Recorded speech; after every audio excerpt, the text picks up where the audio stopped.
बिस्मिल्लाहिर्रहमानिर्रहीम। आज की इस वीडियो के अंदर एयर ईएनटी पोर्शन का सुपरफिशियल ओवरव्यू करने वाले हैं। अब एयर वाले पोर्शन के अंदर 22 चैप्टर्स हैं, लेकिन इनके अंदर कुछ चैप्टर ज़्यादा इंपॉर्टेंट हैं जिनको आपने स्टार्ट ही नहीं से करना है प्रिपरेशन में। वैसे तो आपने रीड तो हर चैप्टर को करना है, लेकिन आपने याद करना इन चैप्टर से स्टार्ट करना है। अब वो कौन कौन से चैप्टर है मैं आपको बताता हूँ। ओके, तो चैप्टर नंबर 8 जहाँ पे डिसऑर्डर ऑफ एक्सटर्नल ईयर आया हुआ होगा। Chapter number 8, chapter number 10, chapter number 11, chapter number 12, 13, 14, 15 and 18 chapter और चैप्टर नंबर 19। ये चैप्टर बहुत ज़्यादा इंपॉर्टेंट है, यहीं से ही 3 एससीक्यूज आएंगे। इसका मतलब ये नहीं है कि बाकी चैप्टर से कुछ नहीं आएगा, बाकी चैप्टर से भी कुछ आ सकता है, लेकिन एससीक्यूज बहुत कम आ सकते हैं। एमसीक्यूज या वाइवा क्वेश्चंस है, लेकिन एससीक्यूज इन्हीं चैप्टर से कवर हो जाएगी। तो स्टार्ट करते हैं एयर के सुपरफिशियल ओवरव्यू को। तो सबसे पहला चैप्टर है एनाटमी ऑफ द एयर। तो एयर को 3 में डिवाइड करते हैं, external air, middle air, internal air. External air को मजीद 3 में डिवाइड करते हैं, ओरिकल, पिन्ना, एक्सटर्नल कॉस्टिक या ऑडिटरी किनार, और तीसरा होगा टिम्पैनिक मेम्ब्रेन या ड्रम हेड। जो एक्सटर्नल ऑडिटरी किनार है उसको मजीद 2 में डिवाइड करते हैं, कार्टिलेजिनस पार्ट और बोनी पार्ट। और रट्टा मार लेना कि जो हेयर होते हैं वो सिर्फ और सिर्फ कार्टिलेजिनस पार्ट में होते हैं। डेट इज़ वाई कि जो फ्रंकल होता है वैसी जगह पे होता है, जो कि staphylococcal aureus infection of hair follicle है। दूसरा बोनी पार्ट है, बोनी पार्ट में हेयर वगैरह नहीं होते। इन दोनों के जंक्शन को इस्थीमस कहते हैं। टिम्पैनिक मेम्ब्रेन को ड्रम हेड कहते हैं। इसके मजीद 2 पार्ट होते हैं, पार्स टेंसा, पार्स फ्लैसिडा। पार्स फ्लैसिडा का दूसरा नाम होता है शेरेप्टल मेम्ब्रेन। पार्स टेंसा में आपको एनुलस टिम्पैनिकस देखने को मिलता है। अम्बू होता है ब्राइट ऑफ लाइट या cone of light anterior inferior quadrant में होती है, जबकि पार्स फ्लैसिडा को शेरेप्टल मेम्ब्रेन कहते हैं। यहाँ पे 2 फोल्ड्स होती है। नर्व सप्लाई की बात करते हैं तो यहाँ पे ग्रेट ऑरिकुलर नर्व होती है, लेजर ऑक्सीपिटल नर्व होती है, ऑरिकुलर टेम्पोरल नर्व है, ऑरिकुलर ब्रांच ऑफ वागस नर्व है जिसको ऑर्डिनल नर्व कहते हैं, फेशियल नर्व होती है जो कि कॉनका और ऑरिकुलर ग्रूव को सप्लाई करती है। अब मिडल ईयर को 3 में डिवाइड करते हैं, मेसोटिम्पैनम, एपिटिम्पैनम, हाइपोटिम्पैनम। जो मेसोटिम्पैनम पार्स टेंसर के ऑपोजिट पड़ा हुआ होता है, एपिटिम्पैनम पार्स टेंसर से थोड़ा सा ऊपर की तरफ पड़ा हुआ होता है। ओके, जबकि जो हाइपोटिम्पैनम है वो से नीचे पड़ा हुआ होगा। और यहाँ पे लिखा है कि जो हाइपोटिम्पैनम है वो below the level of pars tensa. Okay, तो आगे चलते हैं। और यहाँ पे क्या होगा, जो मिडल ईयर की कुछ बाउंड्रीज होती है लाइक एंटीरियर वाल, पोस्टीरियर वाल, मीडियल वाल, लैटरल वाल, सुपीरियर इंफीरियर वाल होती है। अब मास्टर्ड एंट्रम बहुत ज़्यादा इंपॉर्टेंट है। मास्टर्ड एंट्रम को मार्क करने वाला कौन होता है, मैकवेन ट्राइंगल होता है। और ओपनिंग को हम बोलते हैं ऑडिटस, जिसके जरिए जो एटिक है वो एंट्रम से कम्युनिकेट करता होता है। अब मास्टर्ड ईयर सेल 3 टाइप्स के होते हैं। पहला तो वेल सेलुलर, नंबर 2 डिप्लॉयटिक और नंबर 3 सेक्लोरेटिक और ये सेलुलर होते हैं। अब डिपेंडिंग अपॉन लोकेशन तो ये जाइगोमेटिक भी हो सकती है, टेगबन सेल भी हो सकती है, पेरिसाइनस सेल भी हो सकती है, रिट्रोफेशियल सेल भी हो सकती है, पेरिलेबरेंथाइन सेल भी हो सकती है। ओके, इसके बाद यहाँ पर petrous, apex of petrous part of temporal bone और इसके सेल सिस्टम है। और यहाँ पर कुछ रूट लिखे हुए हैं like inferior root, superior root, anterior root. अब रट्टा मार लेना कि जो मोस्ट कॉमन रूट है ओके इन्फ्लेमेशन का या इन्फेक्शन का या सर्जिकल अप्रोचेस का, तो वो इन्फीरियर रूट होता है सबसे ज़्यादा मोस्ट कॉमन। यहाँ पे भी इंफ्रा लेबरेंथाइन और इंफ्रा कोक्लियर रूट होता है, इसको रट्टा मार लेना। इसके बाद इंट्रा टिम्पैनिक मसल है, टेंसन टिम्पैनाई और स्टेपिडियस होता है। टेंसन टिम्पैनाई को सप्लाई करने वाली मैंडिबुलर नर्व, जबकि स्टेपिडियस को सप्लाई करने वाली फेशियल नर्व होती है। टिम्पैनिक प्लेक्सस 2 से बनेगा, कैरोटिक और टिम्पैनिक, और दूसरा जैकोब्सन नर्व से बनेगा। और जो सिक्रेटो मोटर फाइबर्स है पैरोटिड के, वैसी प्लेक्सस के जरिए आती है, टिम्पैनिक प्लेक्सस के जरिए। अब जो कॉर्डल टिम्पैनाई नर्व होती है, कॉर्डल टिम्पैनाई नर्व ये पोस्टीरियर कैनालिकुलस से एंटर होती है। ओके, ठीक हो गया। और ये टेस्ट को कैरी करती है secretomotor fibre to the submaxillary and the sublingual salivary gland है। ओके, ठीक हो गया। आगे लिम्फेटिक ड्रेनेज लिखी हुई है जिसको रीड कर लेना। इसके बाद है इंटरनल ईयर। तो इंटरनल ईयर के हम कह सकते हैं कि इंटरनल ईयर को 2 में डिवाइड करती है। ओके, एक बोनी लबायरंथ और मेम्ब्रेनस लबायरंथ। जो बोनी लबायरंथ होता है उसको मजीद 3 पार्ट होते हैं, वेस्टिब्यूल, सेमी सर्कुलर किनाल और कॉक्लिया। जबकि जो मेम्ब्रेनस लबायरंथ है उसको 2 में उसको भी 3 में डिवाइड करती है, cochlear duct, utricle saccule, semicircular duct और इसके अलावा एंडोलिम्फेटिक डक्ट और सैक होता है। अब यहाँ पर एक डोनाल्डसन लाइन होती है जो कि एंडोलिम्फेटिक सैक का सर्जिकल लैंडमार्क होती है। और रट्टा मार लेना कि जो एंडोलिम्फेटिक सैक होती है ओके, तो ये हम ड्रेनेज के लिए यूज़ करते हैं। लाइक जो मिनार डिजीज़ होगा, मिनार डिजीज़ को एंडोलिम्फेटिक हाइड्रोप्स कहते हैं। एंडोलिम्फ का जो वॉल्यूम है वो ज़्यादा हो जाता है, तो इसमें हम इसको शंट क्रिएट कर देते हैं। ओके, अब जो 2 टाइप के फ्लूइड होते हैं पैरीलिम्फ और एंडोलिम्फ होता है। जो पैरीलिम्फ है ईसीएफ को रिजेंबल करेगा, सोडियम आयन काफ़ी ज़्यादा होती है, सीएसएफ के जरिए कम्युनिकेट करता है through the aqueduct of cochlea, जो कि स्केलेटन बनाई में खत्म होती है। एंडोलिम्फ मेम्ब्रेनस लबारिंथ के अंदर होता है, स्ट्रावास्कुलरी से प्रोड्यूस होगा और डार्क सेल से प्रोड्यूस होगा, जो कि यूट्रिकल के अंदर और सेमी सर्कुलर डक्ट के एम्पुलेटेड एंड के अंदर पड़े हुए होती है। ब्लड सप्लाई की बात करते हैं तो जो इनर ईयर की ब्लड सप्लाई होती है मिडल ईयर से इंडिपेंडेंट होती है, और जो कोकली और वेस्टिबुलर लबारिंथ की सप्लाई होती है वो सेगमेंटल होती है। डेवलपमेंट की बात करते हैं तो जो ओरिकल होता है ये निकलते हैं एक्सटर्नल फर्स्ट फ्रेंजियल क्लेफ्ट से निकलते हैं। ओके, ठीक हो गया।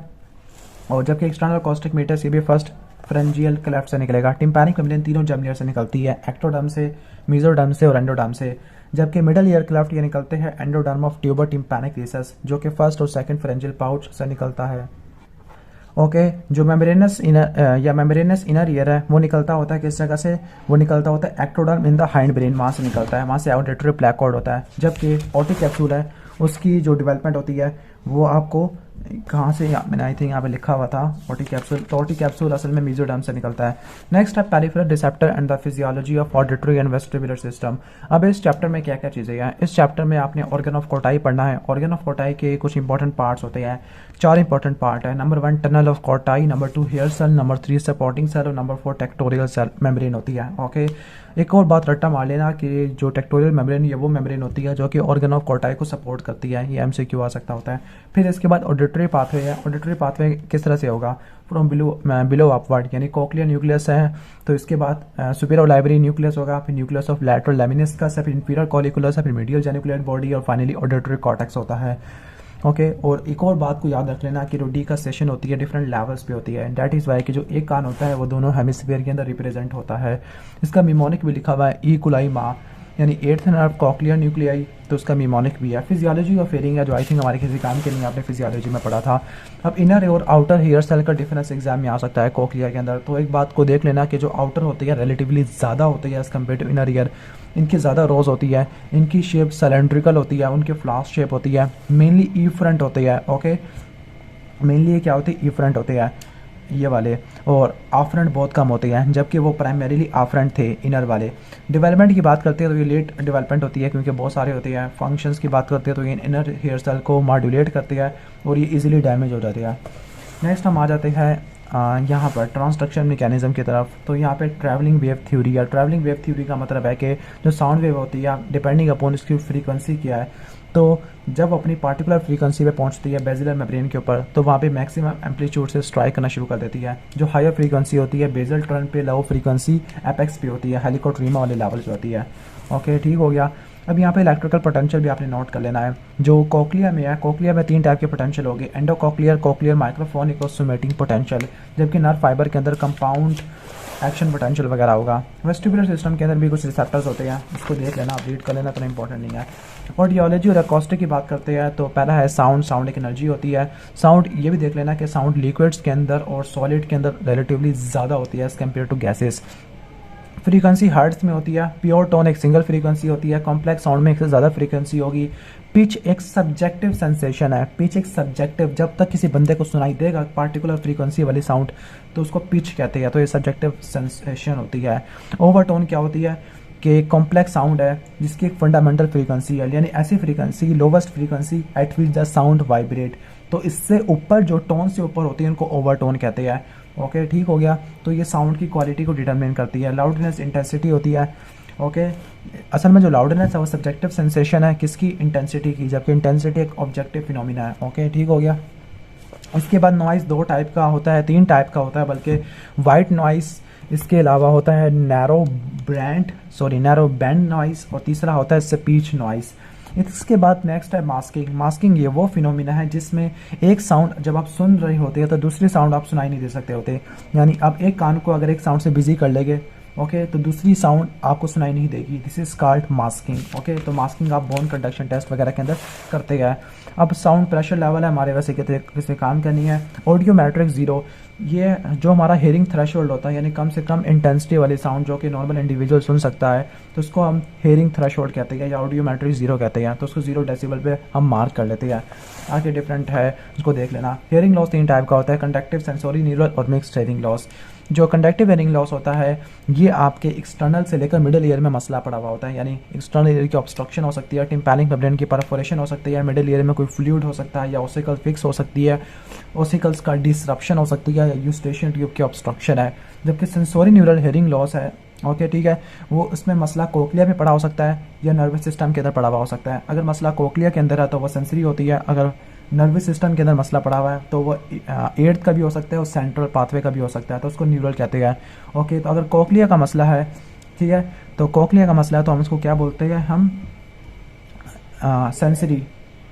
अगर वो 8वीं नर्व का मसला है तो वो रिट्रोकोक्लियर होता है। अगर वो सेंट्रल ऑडिटरी कनेक्शन का मसला है तो वो सेंट्रल डेफनेस होता है। जो मिक्स्ड होती है वो 2 कंडीशन में देखने को मिलती है, ओटोस्क्लेरोसिस और CSOM के अंदर। अब हेयरिंग के असेसमेंट है तो जो क्लिनिकल टेस्ट होते हैं ऑफ हेयरिंग, या क्लिनिकल टेस्ट ऑफ हेयरिंग का मतलब सब्जेक्टिव टेस्ट होते हैं जिसमें आपको सब्जेक्ट को इन्वॉल्व करना पड़ता है। तो उसमें क्या क्या होते हैं, और जबकि ऑब्जेक्टिव में आपको पेशेंट के रिस्पांस की ज़रूरत नहीं होती है। तो क्लिनिकल टेस्ट ऑफ हेयरिंग में finger flexion test, watch test, speech voice test, tuning fork test है।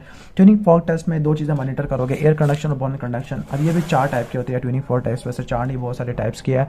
Rinne test, Weber test, ABC, Schwabach test, pinch test, okay, Gelle's test. एक और बात को देख लेना कि जो गैलीज टेस्ट होता है नॉर्मल इंडिविजुअल में पॉजिटिव आता है और सेंसोरी न्यूरल हेयरिंग लॉस में भी पॉजिटिव आता है, और ये नेगेटिव जब आएगा जब ओसिकुलर चेन फिक्स हो जाएगी, फॉर एग्जांपल ओटोस्क्लेरोसिस। ओके ठीक हो गया। बिंच टेस्ट ये भी बोन कंडक्शन के लिए होता है। ओके ठीक हो गया। तो जो बिंच टेस्ट है वो पॉजिटिव आएगा, यानी अगर बिंच नेगेटिव है डेट मीन्स के वो पर्सन में कंडक्टिव हेयरिंग लॉस है, लेकिन अगर पिंच पॉजिटिव है तो नॉर्मल हो सकता है या सेंसोरी न्यूरल हेयरिंग लॉस हो सकता है। अब इसके बाद ऑडियोमेट्रिक टेस्ट है। अब ऑडियोमेट्रिक टेस्ट मैंने यहाँ पे कुछ चीज़ें लिखी हुई है कि जो टेस्ट होते हैं वो 2 टाइप के होते हैं, सब्जेक्टिव और ऑब्जेक्टिव। सब्जेक्टिव में PT है, जबकि ऑब्जेक्टिव में इम्पीडेंस ऑडियोमेट्री, बैरा और आउटो अकॉस्टिक एमिशन है। PT है सब्जेक्टिव होता है, इसके फ़ायदे ये है कि आप थ्रेशोल्ड को मेजर कर सकते हैं, रिकॉर्ड को आप रख सकते हैं फ्यूचर के लिए, पर प्रिस्क्रिप्शन ऑफ हियरिंग एड के लिए इस्तेमाल कर सकते हैं, डिग्री ऑफ हैंडीकैप को मॉनिटर करने के लिए इस्तेमाल कर सकते हैं, स्पीच रिसेप्शन थ्रेशोल्ड के लिए इस्तेमाल कर सकते हैं। जो स्पीच ऑडियोमेट्री है ये 2 टाइप की होती है, रिसेप्शन थ्रेशोल्ड और स्पीच डिस्क्रिमिनेशन स्कोर होता है। ओके ठीक हो गया। इम्पीडेंस ऑडियोमेट्री ऑब्जेक्टिव टेस्ट होता है। ओके ठीक है। अब इसको भी 2 में डिवाइड करते हैं, टिम्पैनोमेट्री और अकॉस्टिक रिफ्लेक्स मेजरमेंट है। जो टिम्पैनोमेट्री है उसमें जो A आता है वो नॉर्मल टिम्पैनोग्राम होता है। ओके तो टाइप A है वो नॉर्मल टिम्पैनोग्राम है। AS है, इसमें क्या होगा, S का मतलब शॉर्ट से रट्टा मार लो, तो जो कंप्लायंस होती है वो कम होगी at the near ambient temperature, और ये किस कंडीशन में देखने को मिलेगा, ओटोस्क्लेरोसिस या मेलियस फिक्सेशन है। AD है तो AD में हाई कॉम्प्लेक्स होगी और हाई कॉम्प्लायंस होगी तो वॉसिकुलर डिसकंटिन्यूटी या thin and lakhs tympanic membrane में होगा। B है तो जो B आता है वो फ्लैट या डूम शेप ग्राफ होता है, ये मिडल ईयर फ्लूइड में देखने को मिल सकता है, लाइक सीरस ओटाइटिस मीडिया, या टिम्पैनिक मेम्ब्रेन काफ़ी मोटी हो गई है। टाइप C ये आपको नेगेटिव प्रेशर में देखने को मिलता है, for example tympanic membrane retracted हो गई है या कुछ फ्लूइड है मिडल ईयर के अंदर। ठीक हो गया। ओके तो आगे चलती है कॉस्टिक रिफ्लेक्स है। कॉस्टिक रिफ्लेक्स एप्सिलैटरल और कॉन्ट्रोलैटरल होता है। एप्सिलैटरल के अंदर 8वीं से लेकर वेंट्रल कॉक्लियर न्यूक्लियस और वहाँ से निकलेगा 7th क्रेनियल नर्व और एप्सिलैटरल स्टेपिडियस मसल, जबकि कॉन्ट्रोलैटरल में ऑपोजिट वाले मीडियल ओलेवरी न्यूक्लियस से होता हुआ 7th के पास जाएगा और वहाँ से कॉन्ट्रोलैटरल स्टेपिडियस मसल के पास जाएगा। इसके बहुत सारे फायदे होते हैं, मिसाल के तौर पर हम इसको इन्फेंट के अंदर हेयरिंग को टेस्ट करने के लिए इस्तेमाल कर सकते हैं। ये वाला भी ऑब्जेक्टिव टेस्ट है। ओके ठीक है। और ये मलिंगर्स को भी आइडेंटिफाई कर सकते हैं इससे हम, यानी जो झूठ मूठ का दावा करते हैं कि मैं बहरा हो गया हूँ। कॉक्लियर पैथोलॉजी को 8th क्रेनियल नर्व पाल्सी को देखने के लिए इस्तेमाल कर सकती है। फेशियल नर्व पाल्सी या ब्रेन स्टेम के लिए उसको मॉनिटर कर सकते हैं। इसके बाद तीसरी हेडिंग है स्पेशल टेस्ट ऑफ हेयरिंग। अब जो स्पेशल टेस्ट ऑफ हेयरिंग है उसमें भी कुछ स्पेसिफिक टेस्ट आ जाते हैं। अब उसमें रिक्रूटमेंट है, उसमें शॉर्ट इंक्रीमेंट सेंसिटिविटी इंडेक्स है, उसमें थ्रेशोल्ड डोंट डीके टेस्ट है, इवोक्ड रिस्पॉन्स ऑडियोमेट्री है। अब जो इवोक्ड रिस्पॉन्स ऑडियोमेट्री है इसमें भी हमने कितने देखने हैं, इसमें 2 देखने हैं, इलेक्ट्रोकोक्लियोग्राफी और बैरा को absolute auditory brainstem response या brainstem evoked response audiometry भी कहती है। अब इसके बहुत सारे फायदे होते हैं, लाइक स्क्रीनिंग प्रोसीजर के लिए इस्तेमाल हो सकता है, हेयरिंग के थ्रेशोल्ड के लिए इस्तेमाल हो सकता है, मलिंगर्स के अंदर यूज हो सकता है, रेट्रोकोक्लियर पैथोलॉजी के लिए इस्तेमाल हो सकता है, ब्रेन स्टेम पैथोलॉजी के लिए इस्तेमाल हो सकता है, 8th क्रेनियल नर्व की लेवल को देखने के लिए इस्तेमाल कर सकते हैं। ओके, तो पहला रिक्रूटमेंट था, दूसरा short increment sensitivity index, number 3 threshold tone decay test था, number 4 evoked response audiometry, number 5 auditory steady state response, number 6 otoacoustic emission है। ओके, अब टाइप्स भी एग्जाम में पूछी जा सकती है, स्पॉन्टेनियस और इवोक्ड होता है। ओके, और इसके बाद लास्ट है central auditory test. Central auditory test में मोनोटिक टेस्ट, डाइकोटिक टेस्ट होता है और बाई एनोरल एयर टेस्ट होता है। अब इसके बाद नेक्स्ट चैप्टर है हेयरिंग लॉस वाला। हेयरिंग लॉस यानी कंप्लीट हेयरिंग लॉस को डेफनेस कहते हैं। अब हेयरिंग लॉस दो टाइप की होती है, ऑर्गेनिक और इनऑर्गेनिक। जो ऑर्गेनिक है उसको मजीद दो में डिवाइड करते हैं, कंडक्टिव और सेंसोरी न्यूरल हेयरिंग लॉस। जो सेंसोरी न्यूरल हेयरिंग लॉस होती है उसको दो में डिवाइड करते हैं, सेंसरी और न्यूरल। जो न्यूरल वाली होती है उसको मजीद दो में डिवाइड करते हैं, पेरिफेरल और सेंट्रल। पेरिफेरल को दूसरा नाम कहते हैं रेट्रोकॉक्लियर। कंडक्टिव हेयरिंग लॉस के अंदर रीनीस टेस्ट नेगेटिव होता है, वेबर लैटरलाइज हो जाता है to the affected ear, ABC normal होती है। ओके, लो फ्रीक्वेंसी अफेक्टेड होती है, ऑडियोमेट्री में बोन कंडक्शन ज़्यादा अच्छे से सुनाई देगी, लॉस आपको 6 डेसिबल से ज़्यादा का नहीं हो सकता, स्पीच डिस्क्रिमिनेशन काफ़ी ज़्यादा गुड होता है। ओके, ठीक हो गया। आगे टिम्पैनोप्लास्टी है। टिम्पैनोप्लास्टी के एग्जाम में टाइप्स पूछी जाती है। अच्छा, यहाँ पर कंडक्टिव हेयरिंग लॉस के कुछ कॉजेस लिखे हुए हैं। तो कंजेनिटल या एक्वायर्ड हो सकती है। कंजेनिटल में ये है कि मिएटस का एट्रीजिया है, या स्टेपीज के फुट प्लेट फिक्स हो गई है, या मेलियस का हेड फिक्स हो गया है, या ऑसिकुलर डिसकंटिन्यूटी है, या कंजेनिटल कोलिस्टिटोटोमा है।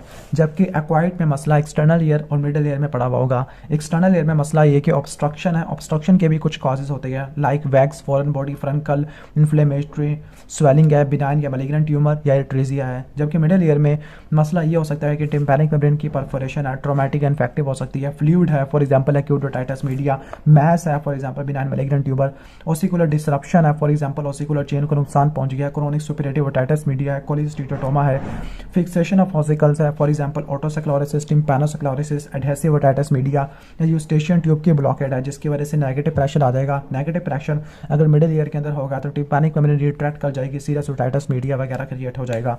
क्लियर।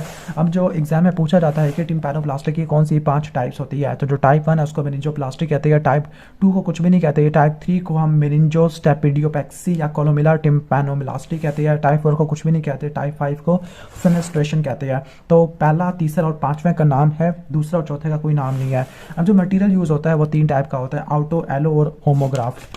नेक्स्ट हम आगे आ जाते हैं सेंसोरी न्यूरल हेयरिंग लॉस। और सेंसोरी न्यूरल हेयरिंग लॉस के अंदर क्या होगा, रीन्स टेस्ट पॉजिटिव आएगा, वेबर अच्छे एयर की तरफ लैटरलाइज हो जाएगा, जो बोन कंडक्शन है श्वाबैक और ABC में कम हो जाएगी, हाई फ्रीक्वेंसी को इन्वॉल्व करेगा, गैप नहीं होता एयर और बोन कंडक्शन में ऑन ऑडियोमेट्री, जो लॉस होता है वो 60 डेसिबल्स के ज़्यादा होता है, स्पीच डिस्क्रिमिनेशन पुअर होती है और हेयरिंग में डिफिकल्टी होती है in the presence of noise. तो ये आप कंपेयर कर सकते हो। अब इसके भी 2 कॉजेज होते हैं, कंजेनिटल और एक्वायर्ड है। तो एक्वायर्ड में देख लेते हैं, एक्वायर्ड में मसला आपके इनर ईयर में पड़ा हुआ होगा, लाइक इन्फेक्शन हो सकता है, ट्रॉमा है, okay, noise induce hearing loss है जो सबसे ज़्यादा कॉमन होता है, ऑटोटॉक्सिक ड्रग है, प्रेसबाइकोसिस है। वैसे इससे पहले presbycusis is the number 1 cause of sensorineural hearing loss, मिनाय disease, acoustic neuroma, sudden hearing loss, familial progressive sensorineural hearing loss. और कुछ सिस्टेमिक डिसऑर्डर्स होते हैं जिसमें डायबिटीज़, हाइपोथायरॉयडिज्म है, kidney disease, autoimmune disease, multiple sclerosis, blood dyscrasia. तो ये diseases को आप देख सकते हो, बाकी इन्होंने स्पेसिफिक फॉर्म्स है। अच्छा, कोई ड्रग्स लिखी हुई है, अमाइनोग्लाइकोसाइड होती है, डायूरेटिक होता है, एंटी मलेरियल, साइटोटॉक्सिक कर्नल जैसी केमिकल और मिसलिनियस ड्रग्स होती है, इनको भी देख लेना आप। नेक्स्ट है कुछ प्रोग्नोस्टिक फैक्टर्स होती है किसके अंदर, sudden sensory neural hearing loss के अंदर, लाइक अगर माइल्ड लॉस है, लो या मीडियम फ्रीक्वेंसी लॉस है, रिकवरी 2 हफ्तों में हो रही है, या वर्टाइको की हिस्ट्री नहीं है, यंगर पेशेंट है, अर्ली ट्रीटमेंट है, तो गुड प्रोग्नोसिस होता है। नेक्स्ट हम आ जाते हैं नॉन ऑर्गेनिक वाला, इसको भी छोड़ देते हैं। आगे हेयरिंग लॉस और डेफनेस का फ़र्क बताया हुआ है। डेफनेस का मतलब है complete hearing loss is called deafness, यानी बंदा बहरा हो गया है। अब यहाँ पे कुछ स्किल्स दिए हुए हैं, उनको रीड कर लेना। अच्छा, इसके बाद असेसमेंट ऑफ वेस्टिबुलर फंक्शन है। अभी हम था चैप्टर का नाम था ये हेयरिंग लॉस, और हेयरिंग लॉस से पहले असेसमेंट ऑफ हेयरिंग। अब आएगा वेस्टिबुलर फंक्शन की असेसमेंट और इसके बाद वेस्टिबुलर डिसऑर्डर्स। ओके, ठीक हो गया। तो क्लिनिकल 2 टाइप के टेस्ट होते हैं, क्लिनिकल और लेबोरेटरी टेस्ट होता है। क्लिनिकल टेस्ट में spontaneous nystagmus test, fistula test है। अब फिस्टुला टेस्ट अगर पॉजिटिव आ रहा है तो वह किस कंडीशन में पॉजिटिव आता है, जब हॉरिजॉन्टल सेमी सर्कुलर किनाल की एरोजन होती है, फॉर एग्जांपल कोलिस्टिटोटोमा में, या सर्जिकली ओपनिंग क्रिएट की है, फॉर एग्जांपल टाइप 5 टिम्पैनोप्लास्टी के अंदर, या कोई एबनॉर्मल ओपनिंग है ओवल विंडो के अंदर जो जिसको हम कहते हैं पोस्ट स्टेपिटेक्टमी फिस्टुला, स्टेपिटेक्टमी करते हैं ऑटोसेक्लोरोसिस के अंदर, या राउंड विंडो में ओपनिंग है जिसको rupture of round window membrane कहते हैं। पॉजिटिव फिस्टुला टेस्ट हमें ये भी बता सकता है कि लेबायरथाइन अभी तक काम कर रही है, लेबायरंथ काम कर रही है। ओके ठीक हो गया। लेकिन अगर लेबायरंथ डेड हो गई है तो ये एब्सेंट होता है। अब जो फॉल्स नेगेटिव फिस्टुला टेस्ट होता है ये कोलिस्टीटोमा में भी देखने को मिल सकता है, जब कोलिस्टीटोमा फिस्टुला को कवर कर लेगा और प्रेशर चेंज को आगे ट्रांसमिट नहीं करने देगा। जबकि फॉल्स पॉजिटिव वाला यानी फिस्टुला टेस्ट पॉजिटिव है लेकिन कोई फिस्टुला नहीं मिला तो ये आपको कॉन्जेनिटल साइफिलिस में देखने को मिलता है और मिनार डिजीज में देखने को मिलता है। This is called Hennebert sign. Romberg test आपको पता है, गेट टेस्ट भी पता है आपको, पास पॉइंटिंग डिक्स हाल पाइक मैनूवर ये बीपीवी में करते हैं, बियॉन्ड प्रोक्सिमल पोजिशनल वर्टाइगो है। ओके फिर सेरिबेलर डिस्फंक्शन टेस्ट है, इसमें क्या क्या होते हैं, लाइक सेरिबेलर हेमिस्फीयर के डिस्ट्रक्शन की वजह से एसाइनर्जिया होता है, like abnormal finger nose test, या बंदा रेंज ऑफ मोशन को कंट्रोल नहीं कर सकता जिसको डिस्बिलिटी कहते हैं, डिसडियाडोकोकाइनेसिस हो सकता है, रीबाउंड फिनोमिना हो सकता है। जबकि मिड लाइन में वाइड बेस गेट होगा, फॉलिंग इन एनी डायरेक्शन है, या वो बंदा टर्न नहीं ले सकता, या टर्न का एटेक्सिया होता है। अब laboratory test of vestibular function. तो जो लेबोरेटरी टेस्ट है पहला है कैलोरिक टेस्ट। कैलोरिक टेस्ट को भी हम कुछ कैटेगरी में डिवाइड कर देते हैं। पहला है मॉडिफाइड कोब्राक टेस्ट जिसको आप कोल्ड कैलोरिक टेस्ट कहते हैं, दूसरा बाइथर्मल कैलोरिक टेस्ट जिसको Fitzgerald Hallpike test कहते हैं। ओके ठीक हो गया। दूसरा है electronystagmography, optokinetic test, rotation test, galvanic test, posturography, और लास्ट है वेस्टिबुलर इवोक्ड मायोजेनिक पोटेंशियल। जिस तरह वहाँ पे बैरा था तो यहाँ पे वैम्प होता है। अब डिसऑर्डर ऑफ वेस्टिबुलर सिस्टम है तो दो टाइप की होती है, पेरिफेरल और सेंट्रल। जिस तरह हेयरिंग लॉस दो टाइप की होती है, सेंसरी न्यूरल और कंडक्टिव। तो जो वेस्टिबुलर सिस्टम के जो डिसऑर्डर होते हैं वो दो टाइप की होती है, पेरिफेरल और सेंट्रल होते हैं। जो पेरिफेरल वेस्टिबुलर डिसऑर्डर है उसमें मिनार डिजीज है जिसको एंटोलिम्फेटिक हाइड्रॉप्स कहते हैं, बीपीवी भी है। बीपीवी में वर्टाइगो होता है इन स्पेसिफिक हेड पोजीशन में। ओके ठीक हो गया। इसके बाद वेस्टिबुलर न्यूरोनाइटिस है, लेबरेंथाइटिस है, वेस्टिबुलर टॉक्सिक ड्रग है, हेड ट्रॉमा है, अकॉस्टिक न्यूरोमा है, पैरेलियम फिस्टुला और साइफिलस होता है। ओके ठीक हो गया। जबकि सेंट्रल के अंदर वेंट्रोबेसिलर इंसफिशिएंसी, वेलेनबर्ग सिंड्रोम जिसको पीका सिंड्रोम कहते हैं, basilar migraine, cerebellar disease, multiple sclerosis वगैरह ये सब चीज़ें देखने को मिल सकती है। अदर कॉजेज ऑफ वर्टाइगो में ओकुलर वर्टाइगो और साइकोजेनिक वर्टाइगो है।